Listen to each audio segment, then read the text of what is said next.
Hi, folks. Steve Urban here, founder and CEO at recruiting and consulting firm Riderflex. If you think today's tip or guest interview can help someone you know, please share this with them. And if you enjoy listening to our show, please subscribe to our channel and hit the like button on the episodes. Finally, aside from our podcast, our day job here at Riderflex is to provide recruiting, staffing, and consulting services. You can visit riderflex.com to learn more about us and get the information on the services we provide. And now, a quick word from our sponsor and friends at Marketing 360. Try the #1 marketing platform for small business. Everything you need from design to marketing to CRM. Learn more at marketing360.com. Marketing 360. Fuel your brand. You got your good mic? Okay. All right. I got my good mic. My good mic is not in view, but it is here. Ooh, it sounds good. I like it. Oh yeah, nice and crisp. But let me. Wow, look at that. What is that? What kind of mic is that? This is a Neumann. It's a money mic. In my other life, I'm a singer-songwriter, and back in the day, you do play the guitar, don't you? I do, and I write songs, and it was like a potential career path for me when I was leaving college, but I think I made the right choice. But yeah, I used to have, I got all kinds of nice equipment that I occasionally get to bust out. So. Is the guitar near you? Can you grab it real quick and like strum a tune or what? Oh yeah, of course it can. I'm gonna get this. We're gonna put this on the podcast, just so you know. This will be in there. This is gonna go. All right. This might be in there. All right. Let's see. What do we want to do here?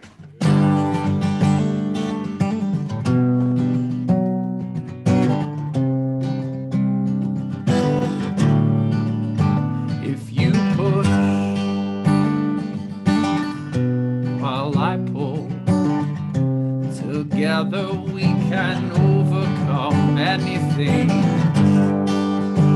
And if I breathe you to life, won't you promise that you'll stay with me, stay with me?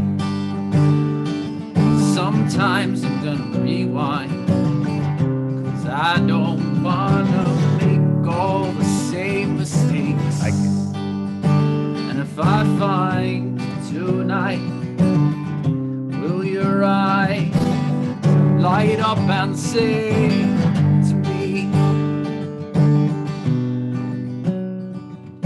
sing to me? So there's love it, bro. All right. Wow, that's pretty good, man. Thanks, dude. That's pretty good. Wow, I could sit around the campfire and listen to that for a few hours. Matter of fact, I was just doing that, and it was funny. I was, I haven't been really doing music for a long time. That's good stuff. But when I was just with my family in Minnesota, and we had the campfire thing going by the lake, and these people came up and they're like, "Who is this guy?" Now, what's what you think? I love it. I think I saw a couple of photos on Facebook. I know we're tagged on Facebook. I think I saw a couple of those, and I saw the guitar in a couple of photos. Matter of fact, by the way, just a beautiful family. Your wife and son and daughter, beautiful family. Yeah, I saw a couple of those photos, and I actually thought, I was like, man, I wonder if he was playing the guitar. Very cool. Very cool. For many years, the guitar was an appendage. Like you'd be hard pressed to find me without the guitar in tow. And you should be doing. You should be doing like a weekly gig at one of the Boulder bars and restaurants or something. Man, I will. And it's funny because right before COVID hit, the American Camp Association had given me an award, it was some special recognition award back in February of 2020, which obviously was as some things were brewing in the world. Right. But at that event, there was a party one night and they gave me a gig, and I hadn't done that in a long time. And I played a solo set, probably about 15 songs or something. And it felt so good. Yes. And I said to myself, I'm going to do this again. I'm ready. My kids are going to be 7 in a month. It's like, you know what? I can do this again. That's cool. And I was gearing myself up mentally to do it. And then I don't know if you noticed, there was this, there was a sickness, like an illness that was going around the world. Yeah, we did. I know. Right. Yeah. Let's talk about life for Dan and CampMinder. So I talked to you in October of 2019. Yeah. And by the way, the most listened to podcast episode for Riderflex of all time. The first interview with Dan. I don't know why. Like It's still number one. Okay. All right. It's so entertaining, man. Your personality is good. It was a great interview. Yeah. So for the folks that don't know, how about just like a 3-minute what CampMinder is? But I want to get into life for CampMinder and Dan starting in March and April of 2020. And just, I want you to talk about what it was like to have a business that is super directly affected by the fact that people aren't going to camps and people are having to stay home. And, I mean, so many businesses were affected, right? I just feel bad for so many people. But specific industries were hit the hardest, restaurants, gyms, different things like that. And yours was right up there, right? You're right up there. We were right in there. But anyway, a quick CampMinder overview, and then life starting in early last year. Go for it. Give us a little update. Yeah, good thing I took my blood pressure pill this morning before getting into this topic. So CampMinder, we actually just turned 20 years old. So I founded CampMinder in 2001. And at the time, you would have called us an application service provider, which is now known as SaaS, software as a service. So we provide all kinds of web and mobile technologies to summer camp operators and constituents of summer camps, like parents and staff and alumni, that are intended to drastically simplify and streamline the operation of a summer camp and all the kinds of tasks that go along with it. Registration, forms collection, transportation coordination, health related information and logging health center visits, and kind of it runs the gamut. And kind of what's exciting now these days is we launched an app for parents, and parents are eating up the facial recognition. So if like you send your kid to camp and the camp uploads pictures of what's happening at camp, you get a push notification in the middle of your day, like here's your son like playing basketball at camp while That's they're awesome. away for 4 weeks or 7 weeks or whatever. So that's it's a pretty broad fantastic. system. And the Yeah, CampMinder thank app, you. by the way, it's on Apple, it's on Google, it's on everything. The app. Yeah, it's called Companion. So not Companion, but Campanion. Oh, okay. Campanion. Companion. I remember you were working on that on your last visit, but now it's live, it's working, parents are using it. Oh yeah. It is out in the wild. We thought last summer was going to be the big launch in 2020, and then that's probably a good segue into the topic you're asking about. But it's really been fulfilling, right? Because we powered through a pandemic here and fought really hard to keep the team together and strong. And I'll get into that. But, this app's got 4.9 plus star review on the App Store with like over 6,000 reviews now. So it's being really well received, and, we're all excited about it. The one thing you just mentioned right there, you get a push notification if your kid is in a shot, right? Or whatever.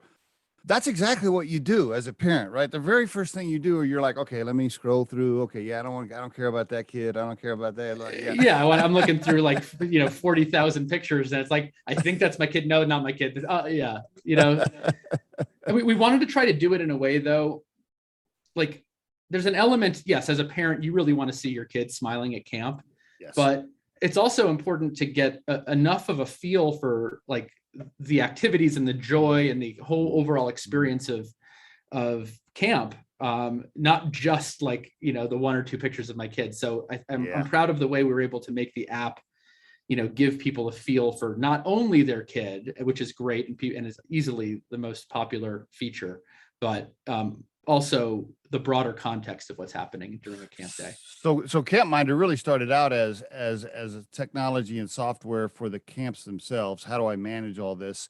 And it has pushed into, hey, how do we take care of the parents and connect the parents and the kids too? So now it's really both. Yeah, I view it as kind of a strategic thing, and I think, a lot of our clients get this. I would love for more of our clients to kind of see this, but, it's a seasonal business, right? A summer camp. They run in the camp industry, we call it 10 for 2. It's like we work hard for 10 months of the year so that we can provide this experience for 2 months. And for those 2 months, the parents of these campers are so interested in what's happening at camp. They are so engaged. And yes, like we did start out in like camp management, registration sorts of things, like data organization and management. Mm-hmm. But the vision for bringing in photos and like messages where parents can write letters to their campers, and then the camp can print them out sorted by bunk so that they get delivered to the campers efficiently, right? Mm-hmm. It's like a golden opportunity as a camp owner to get your camp families like engaged in your stuff, and then ideally push them into filling out all the forms in a way that's easier to manage as a camp, or registration, so that the registrations flow in and the payments come in a much more efficient way. So it's really, more strategic from a camp's perspective, I think, if they do it well, than just having kind of a thing you do over here. Gotcha. How many camps do you service, or do you call them clients or customers? Not sure, but how many now are you? Because I think you had a goal you were trying to reach. Yeah, go ahead. We were trying to get to 1,000, and we were on target for 1,000, and then the pandemic hit, and unfortunately that, as you can imagine, had a pretty negative impact for a lot of our camps, and some people didn't make it.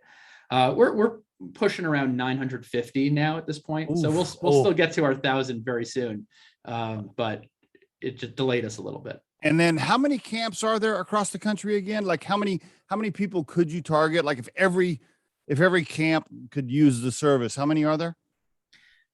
Yeah, I mean, that's a tough question to answer. Like, if you listen to the American Camp Association, they would say there's 14,000 camps. But, I think that the definition of camp, might be pretty broad. So, right. and certainly they're not all our target market today. Over time, I can see CampMinder being a company where, many, many, many more camps would be, in our target market. But, there's probably good 5,000 or 6,000 camps out there that are, over time, could be good fits for us. Yeah.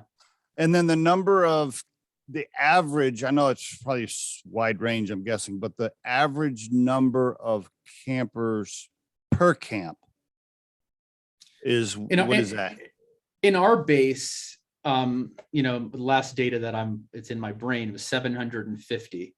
Okay. That's bigger. Like, so I went to a camp for, as a kid, 8 weeks. That doesn't exist anymore. Now it's more of like 7 week would be a full season camp. Camps like those might cap out at, 4 to 550 at the most. But then when you have camps that have multiple sessions, like a bunch of 2-week sessions and, a couple 4-week sessions or whatever, in total, you might have 750 campers at an average camp. Okay. So I'm sure you've done the math on this upside down, inside out, but you're thinking that the app could have how many downloads over the next couple of years? Like, are you targeting a certain number there? We're not really thinking about it in terms of the number of downloads. It's more about, how many camps will adopt the app, and then how many parents and campers are kind of in that universe. Okay, gotcha. Is the app a free service for the parents, or do you pay like $1.99, or how does that work? It's really up to the camp as far as how they want to manage it. Oh, most of the camps are basically bundling it into their tuition. I see. So it's, a per camper amount that the camp will pay us to enable the app for their families. But at the camp's option, they could choose to pass the fee along. Think of it kind of like Wi-Fi at a hotel. Okay. Like some hotels, like I buy my hotel room and I get my room and I get Wi-Fi and I feel awesome. Like, I get Wi-Fi. That's nice. Yeah. Some hotels, I go to my room and it's like $8 a day for Wi-Fi. Camps can do it either way. Gotcha. They could pass that fee along to the families, in which case the summer services, we call it, that functionality would be enabled. The other functionality would be enabled anyway, which would be like the mobile forms, like the document scanner. So you go to the doctor's office with your kid and, get the report, and then you use the phone to scan it like you might scan a check with your bank, and that goes into the camp system, and then the camp can process it and make sure everything's cool. Now, I think you used to be able to write code a little bit, right? Couldn't you? Were you part of the app for here, or you just like, I'm going to hire a couple of guys to do that? I have not written a single line of code for this app. Okay. for many years, I was Right. writing a ton of code, and there's definitely a lot of code that I wrote still in the CampMinder platform. Mm. But a few years ago, we did a whole effort to just basically build a new software development architecture, because the world has changed so much since I was an application service provider. So the technology landscape has changed. We built a new architecture, and our engineering team and product team have worked together without my meddling. And how big, real quick, before we walk into the COVID survival and pivots, how big is the company now with employees? Like, what's the size? You know, I don't know the latest count, but I want to say we're probably just over 60 people full-time now. Okay, 60. So we actually have grown a little bit from where we were probably right before COVID, believe it or not. Okay, great. All right, based in Boulder, and you got some remote workers, some people in office. Is it a mix?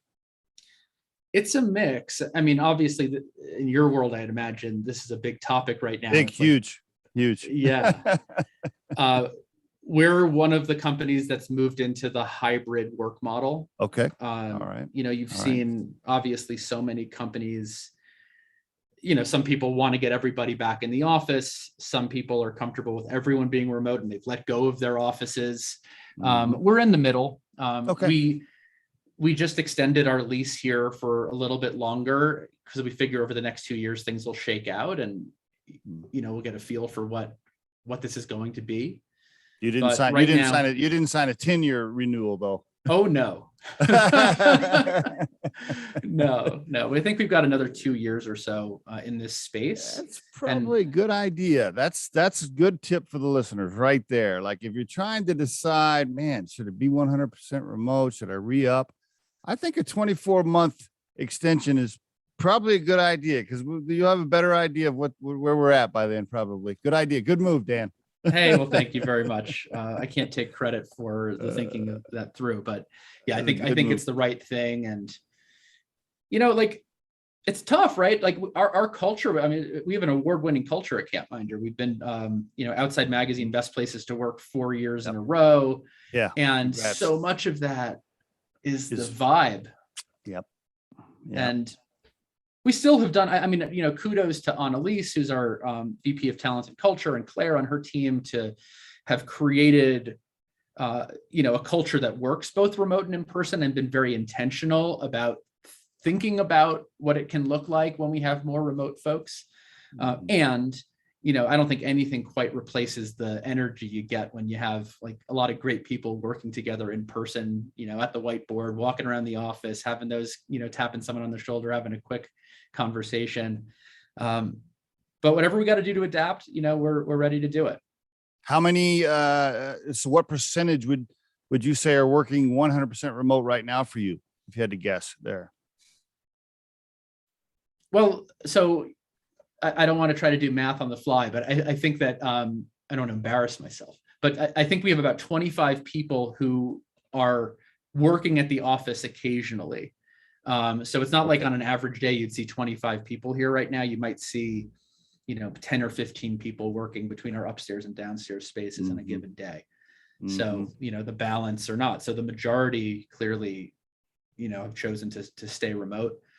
We're launching our, like, people are going to have an option, right? Do you want to be remote full time? You know, maybe drop in the office every now and then.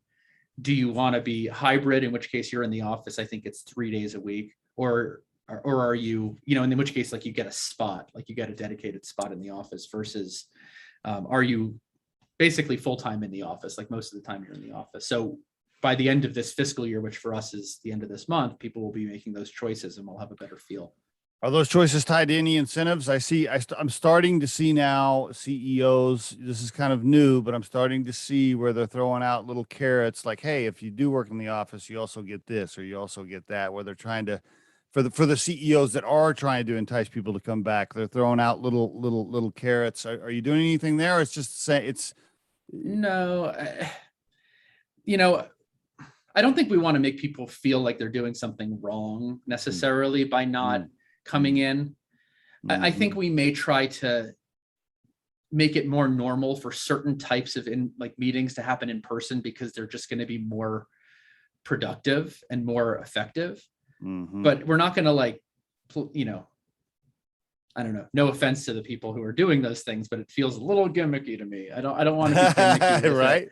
Yeah. I want to, a lot of people don't want to come in because they have a 30-minute commute each way. And, Right. you know, like I want to honor and respect that. We want to honor and respect that for our people. Yeah. I mean, remote goes past COVID, right? It goes way past that. It's like, well, man, if I hire a guy in Kansas that I really like, I can get him on the team, even though he can't move. You also have the people that have an hour and 15-minute commute. So the remote work is beyond just COVID for sure. I think a hybrid model, I personally think if you can do a hybrid model, I think that is, if I had to vote on it myself, I'd probably think that's probably the right thing to do right now. A hybrid model without any hardcore rules, I think makes everybody feel comfortable and opens it up for plenty of options. I think that's a good move. And we'll see, right? Like, you know, if it doesn't work at all, then, you know, you have to adjust and do something that works. But so far it feels like it's working quite well. And what did you do? I mean, I was going to say, when we were changing our software architecture, like I was mentioning a moment ago, right? The technologies we were using, like it was very hard to find people in the Boulder, Denver area who had the skills, you know, so we kind of had to open it up to a wider audience. So, you know, you kind of adapt that way. And again, we'll see, right? We'll see. For my own personal, you know, just one last thought. When I founded CampMinder, I worked from home every day for 7+ years, like maybe 7 or 8 years. And going to an office was an incredible breath of fresh air, right? Like, I think a lot of people would say, oh, when you work from home, is it really hard to focus on your work because you've got all these distractions? Actually, it was the opposite for me. It was, how do I step away from my work if my office is right here in the middle of my living space? That's right.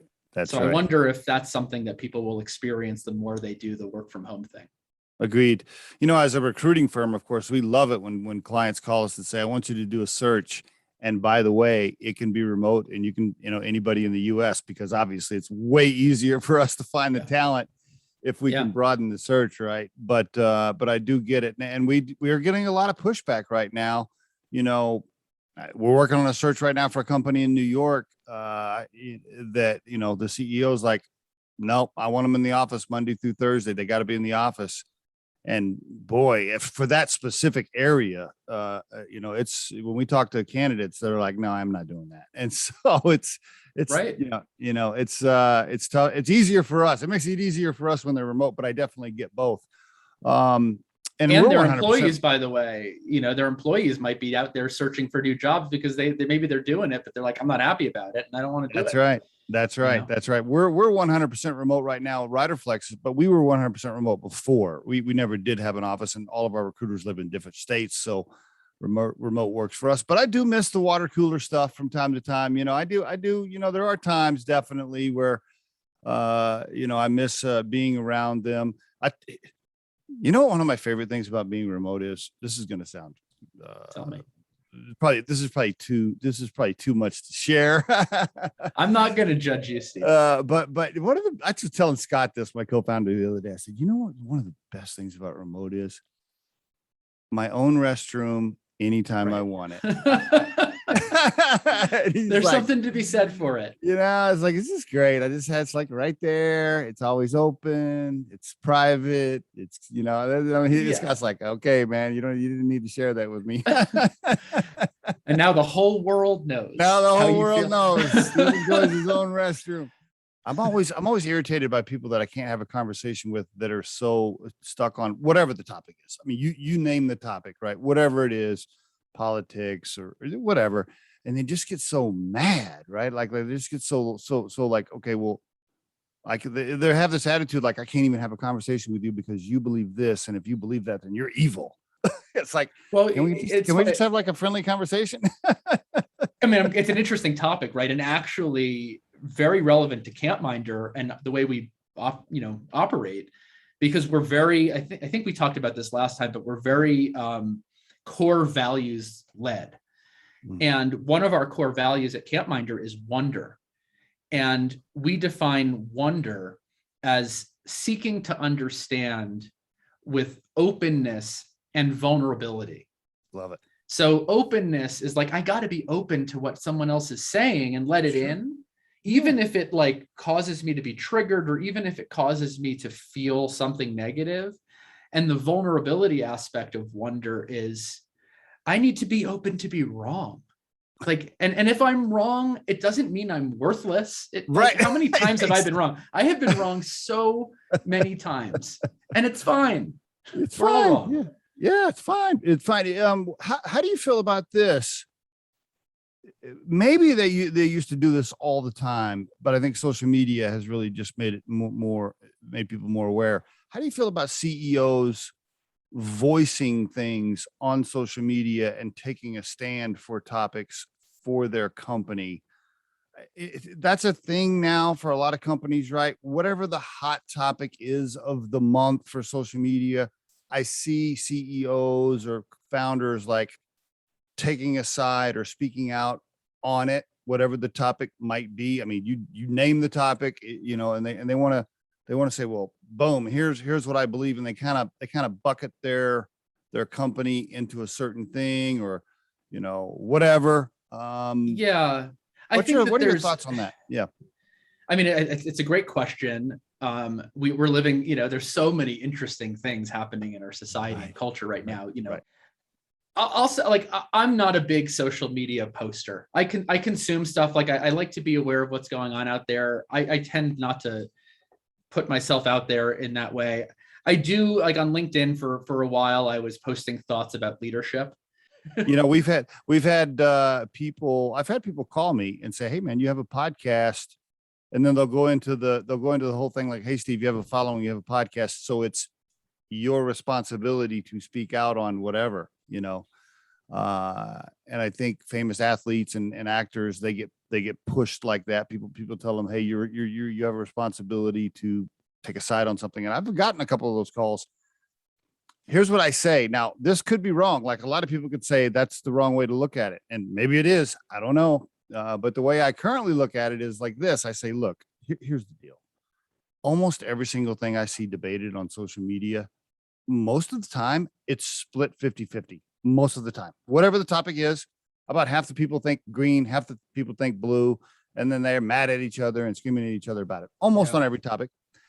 And I say, because of that, I really don't want to take a stand on stuff, because I want customers from both sides.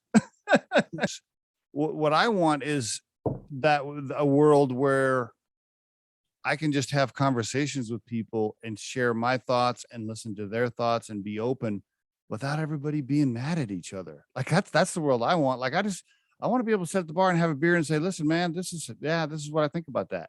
And then me and you are still friends, and it's okay. And I respect your views, and I understand your side, and I hope you understand my view. And can we still just hang out? Yeah, I mean, that's exactly how I feel, and it's like, and I can, I try to understand both sides, or every side, or every angle of a thing, and then I want to weigh in, and yeah, and sometimes we have to agree to disagree and still love each other. There you go, bingo. Look, my perspective at CampMinder, our philosophy is employee engagement is our number one objective, because we think that if we can create a truly engaging and fulfilling work environment for people, then all the other things will come and they will follow. And if you can't create a work environment that feels psychologically safe for people, and therefore people can't be, you can't wonder, and you can't, like, be admirable is one of our other values, where we have to be candid, like, and actually say how we feel, and then be open enough with wonder to take it in. Then you're not actually creating an environment where there can be trust. Good stuff, Dan. And if you can't create an environment where there's trust, then you can't get buy-in from your people. I mean, this goes to Patrick Lencioni's, 5 dysfunctions. Right. But if you can't create a trusting, psychologically safe environment, then people aren't going to feel comfortable sharing their opinions. And maybe someone's thoughts or feelings or opinions on a matter are really important, and have to be taken into account to change the way we think about this important business thing that affects the bottom line. Beautiful. Beautiful stuff. Let me ask you this. I know we're getting closer on time here. Thank you for sharing your thoughts on those sensitive topics. I appreciate it. Great insight. So you got through going, I'm going to go back to business just a second here on, numbers and things. You got through 2020. I'm assuming you were down in revenue on 2020 versus 2019. I thought about you. I thought about you many times, man. I almost called you a few times. I was like, oh boy, I know he's. We were investing heavily in the future. We are investing in our industry. We are leaders in our industry. And we take pride in that. We brought the idea of web-based summer camp management to our industry. We were the ones who brought it in. And we work with the leaders of our industry, or our clients. And we had been a bootstrapped company for 19 years. And every dollar that we ever spent as a business was a dollar that we earned. And to invest heavily in the future and build a new software architecture and a new mobile platform that is the future was expensive. And we were willing to spend our profit, all of our profit, to do that. And that meant hiring lots of new product managers and lots of new engineers and expanding in all these different ways to better serve our clients. And, with the belief that eventually that there would be a return on that investment. So it's funny in a kind of morbose, or more, is that even a word? More, in a dark way. Because coming out of summer 2019, we decided to really double down on our investment in Companion in the direction that we're going. And I kind of like tongue in cheek said to someone, as long as there's not a recession before next summer, it'll work out fine. Like that was my way of making myself feel better. And the notion that a recession means like things are off 20%, not that like things are 20%.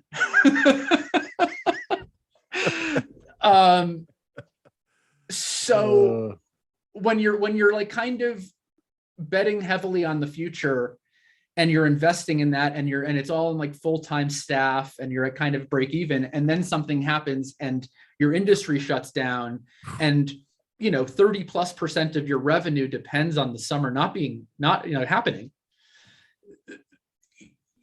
it might take your breath away for a minute. Yeah, I'm guessing there was a few sleepless nights for Dan. It was a few things come to mind. Actually, interestingly, it wasn't really that there were sleepless nights. And I attribute a lot of this, and I think we talked about like coaching last time, but one, thank God I lost my hearing, because I had already dealt with loss in a very personal way and had to come to an acceptance with loss in a way that's more meaningful than a business loss for me as a human. So that's number one.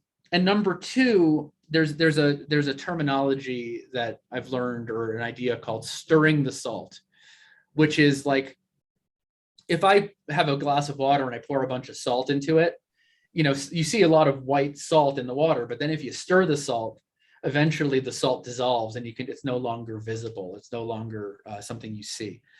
And I've learned to treat my feelings that way. So like there was a lot of pain. There was a lot of fear. There was a lot of discomfort. But for me, the process was to actually commit to feeling every last bit of every one of those feelings. And maybe that sometimes meant in my executive team meeting, and it did happen once or twice, where I just broke down and started crying with my executive team in the room. And people will say, well, you're the leader, you're supposed to be strong. And like, that's not strong. Well, it was real and it was honest. And what it did, I think, was it caused the members of our team to want to help. Like people didn't want to see me in pain. And so it's like, so it became a culture of like, how do we help? And then there's wonder. It's like, well, what can we do? Like, what might happen in the future? What might not happen in the future based off of the different things that could happen? Like what feels right? What is non-negotiable here? Mm. It was non-negotiable to me to have spent the previous 19 years organically bootstrapping a business to get to where CampMinder has gotten to, only to then like chop its legs off. Right. That was not going to happen. Were you able to survive on the profits you had, or did you have to step out and borrow some cash temporarily? I don't know if you want to share any of that. I'm just wondering how you survived financially. Well, I mean, I think the PPP was something that was extraordinarily helpful. We were able to get a line of credit. I mean, part of the challenge of being a bootstrapped software as a service company is that you don't have these hard fixed assets. Right. And so the banks get very uncomfortable with when most of your assets are goodwill. So like, you know, we could get credit and then we had access to it. But at the end of the day, it's like a personal guarantee on that me, is right. Effectively. That's right. Which is uncomfortable, you know, on a level, you know, one level is like our company is very valuable. Like it's probably, you know, probably can absorb it. It's probably not going to actually strangle me and my family. But as an entrepreneur, you know, how do you create a bit of distance between your life, your financial life personally, and the financial life of the business that you started? Tough to do, right? Was 2021 summer? I don't know, you're wrapping up, so you probably don't have all your numbers in yet for the summer for your main season, but will 2021 match 2019 revenue or still slightly down from 2019? You know, we've grown. I didn't think that it would happen. I really honestly didn't. I thought that we'd be just shy of 2019, but we've managed to, you know, the industry bounced back enough that supported us financially. That's great. So we've continued to grow, and it's really a testament, you know, so people on our team, you know, like the pay cuts and everything that people were willing to do for a period of time to allow us to maintain, you know, the level of function as a level of operation to come through this strong.